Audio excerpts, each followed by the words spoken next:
వాతావరణం వెక్కిరించిన ప్రతిసారి వ్యవసాయం నష్టదాయకమని రైతు విలపిస్తుంటాడు. కానీ పద్ధతి ప్రకారం ఇష్టపడి పనిచేస్తే ఎలాంటి పరిస్థితుల్లోనైనా లాభాల పంట పండించవచ్చని నిరూపిస్తున్నారు విజయనగరం జిల్లాకు చెందిన ఓ మహిళా రైతు. ప్రకృతి వ్యవసాయంతో 4 ఏళ్లుగా కాలుష్యం లేని పంటలు పండిస్తూ అధిక దిగుబడులు సాధిస్తూ అందరినీ ఆశ్చర్యపరుస్తున్నారు. ప్రకృతి సేద్యం పితామహుడు పాలేకర్ నుంచి అభినందనలు పొందిన మహిళా రైతు విజయపై ఈటీవీ అందిస్తున్న ప్రత్యేక కథనం ఇప్పుడు చూద్దాం.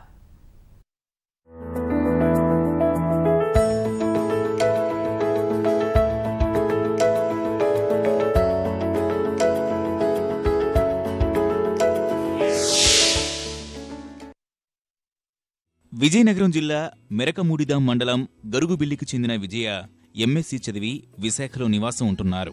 లండన్లో కొద్ది రోజులు ఉద్యోగం చేసి తిరిగి స్వదేశానికి వచ్చిన ఆమె గరుగుబిల్లిలో 32 ఎకరాల భూమి కొన్నారు. వ్యవసాయం చేయాలన్న ఆలోచనతో క్షేత్రస్థాయిలో అవగాహన కోసం అనేక ప్రాంతాలు తిరిగారు. ఎంఎస్సీ చదువుకున్న పరిజ్ఞానంతో రసాయన ఎరువులు వాడటం వల్ల కలిగే నష్టాలను అంచనా వేశారు. ఎటకేలకు పొలంలోకి దిగి ప్రకృతి వ్యవసాయంతో స్వచ్ఛమైన పంటలు పండిస్తున్నారు.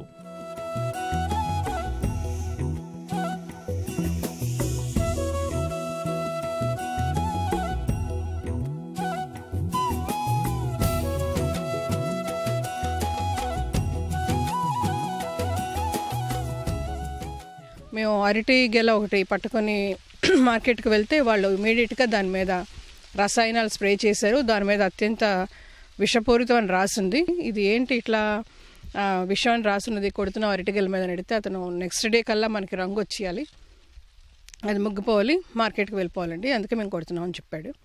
సో దాంతో మాకు అనిపించింది ఇట్లాంటి విషపూరితమైన రసాయనాలు వేయడమే కాకుండా వాటిని కోసే కూడా వాటిని విషయంలో ముంచి జనానికి ఇవ్వడం వల్ల రైతు అనేవాడు కొంత విషయం కలిపితే అది ప్రాసెస్ చేసిన వాడు దళారీల మధ్యలో వినియోగదారులకు అందించిన వాళ్ళు ఇంకొంచెం విషయం కలిపి దాన్ని ఇస్తున్నారని తెలిసి మనవంతు ప్రయత్నంగా ఈ ప్రకృతి వ్యవసాయం మొదలు పెడదాం. మన మటుకు మనం విషం లేని ఆహారం అందించినట్టు అవుతుంది, మనకు కూడా ఒక రకమైన ఆక్యుపేషన్గా ఉంటుందని చెప్పి ఇందులోకి దిగడం జరిగిందండి. మెట్ట భూమిని సాగులోకి తెచ్చారు. ఆవు మూత్రం ద్వారా జీవామృతం తయారు చేసి పంటల్లో వినియోగించారు. ప్రకృతి సేద్యం పితామహుడు పాలేకర్ సలహాలు తీసుకున్నారు. మిశ్రమ సేద్యం చేశారు.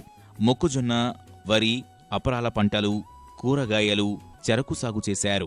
3 ఏళ్ల నుంచి వరుసగా అనూహ్యమైన దిగుబడులు సాధిస్తున్నారు. విజయ సాగు చేసిన పంటలు హుద్హుద్ తుఫానుకు సైతం తట్టుకుని నిలబడ్డాయి. హుదూద్ సైక్లోన్ వచ్చేటప్పుడు మేము ఇంకా అనుకున్నది ఏంటంటే ఆల్మోస్ట్ మేము ఉన్న ఇక్కడ ఫామ్ హౌస్ కూడా భూకంపం వచ్చినట్టు ఊగింది. అది ఇంకా హౌస్ ఇట్లా అయినప్పుడు పంటలు కూడా ఇంకేం మిగలవని మన్నాడు పొద్దున్న వెళ్ళి చూస్తే ఆశ్చర్యం ఏంటంటే అంత అరటి కూడా ఒక 30% డ్యామేజ్ అయింది. పెద్ద పెద్ద గెలలతో అది అట్లాగే ఉంది. ఈ వరి పూర్వకాలం విత్తనం వేయడం వల్ల ఏంటంటే అది 6 అడుగుల దాకా పెరిగింది. ఈవెన్ 6 అడుగులు పెరిగినా సరే ఆ వరి కూడా ఇంత హుదూద్ సైక్లోన్ కూడా చుట్టూ తిరిగి అలా వాలిందే తప్ప ఎక్కడ విరిగిపోవడం కానీ కింద పడిపోవడం కానీ జరగలేదు. దాంతో వచ్చిన వాళ్ళు అందరూ ఆశ్చర్యపోయారు.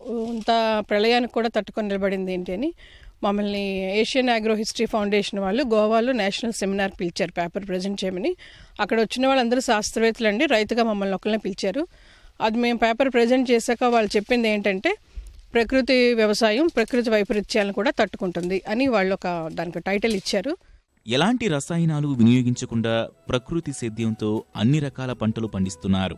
బెల్లం తయారీలోనూ ఇదే పద్ధతి అనుసరిస్తున్నందున అనేక మంది వైద్యులు, ఇతర రాష్ట్రాల శాస్త్రవేత్తలు ప్రకృతి వ్యవసాయం ద్వారా తయారు చేసిన బెల్లం కొనుగోలుకు మొగ్గు చూపుతున్నారు.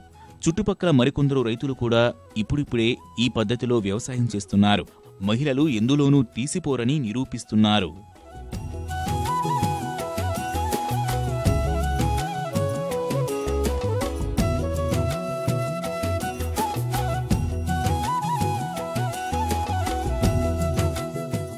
మన దేశవాళీ ఆవు యొక్క గొప్పతనం తెలుసుకొని కొన్ని దేశవాళీ ఆవుల ముందు తీసుకోవడం జరిగింది. వాటితో నెమ్మదిగా మొదలుపెట్టాము. కొత్తలో చాలా సమస్యలు ఎదురయ్యాయి. చుట్టుపక్కల వాళ్ళు హేళన చేయడం, ఇది పిచ్చి అనడం, ఈ యూరియా లేకుండా వ్యవసాయం చేయడం ఏంటి అనడం, ఇట్లా జరిగింది. కాకపోతే ఇందులో ఆడవాళ్ళు మీరేం చేస్తారని కూడా కొంతమంది అనడం జరిగిందండి, చేయగలరా లేదని. కానీ ఏదైనా పని ఈ వ్యవసాయం ఆడవాళ్ళకి కాదు అనుకుంటారు, కానీ ఏ రంగంలో కంటే వ్యవసాయ రంగంలోనే ఆడవాళ్ళు ఎక్కువ పనిచేస్తున్నారండి. కూలీళ్ళు ఎక్కువ మంది ఆడవాళ్ళే. ఆడవాళ్ళు లేకపోతే వ్యవసాయ రంగం ఆల్మోస్ట్ లేదని చెప్పచ్చు. మన ఆంధ్రప్రదేశ్ని సేంద్రియ ఆంధ్రప్రదేశ్గా త్వరలో మార్చే దిశగా మహిళలు ముందడుగు వేయాలని మేము ఆకాంక్షిస్తున్నాం.